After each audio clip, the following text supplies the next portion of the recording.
পাখির কিচিরমিচির ডাক উড়ে এসে জলাভূমিতে খেলা বিল দুটির আকর্ষণ বাড়িয়ে দেয় মানুষের কাছে। এমনি সময়ে দেশীয় পাখি ও প্রাণীর বিচরণ থাকলেও শীতকালে আসে বিপুল পরিযায়ী পাখি। স্থানীয়দের কাছে বিল দুটির পরিচিতিও পাখির বিল হিসেবে। 30-35 রকমের জাতের পাখি আছে এই জায়গাতে।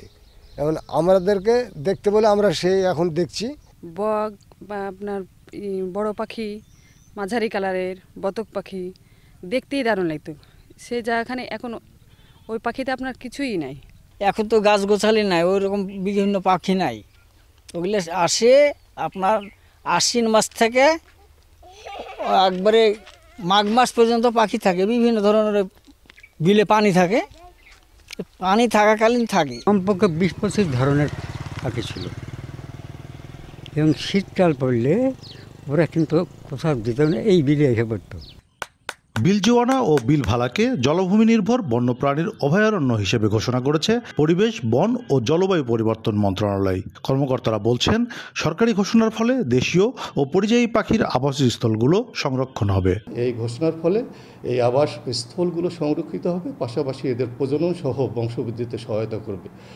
বাংলাদেশ বন বিভাগের বন্যপ্রাণী সংরক্ষণ বিভাগ, রাজশাহী সহ অন্যান্য বন বিভাগ এই বন্যপ্রাণীগুলো সংরক্ষণের ব্যাপারে যথাযথ প্রয়োজনীয় ব্যবস্থা, যেহেতু গেজেট বিজ্ঞপ্তি হয়েছে, এখন যথাযথ প্রয়োজনীয় ব্যবস্থা গ্রহণ করবে।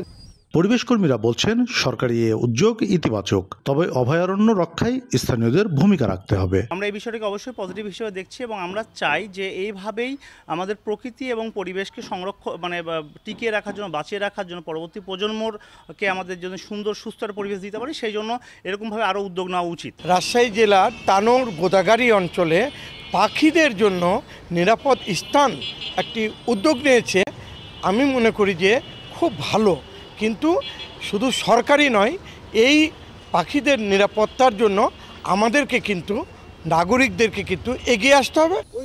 রাজশাহীর তানোর উপজেলার বিলজোয়ানা মৌজার 1.65 একর জলাভূমি এবং গোদাগাড়ী উপজেলার বিলভালা মৌজার 15.08 একর জলাভূমি নিয়ে এই অভয়ারণ্য ঘোষণা করেছে সরকার।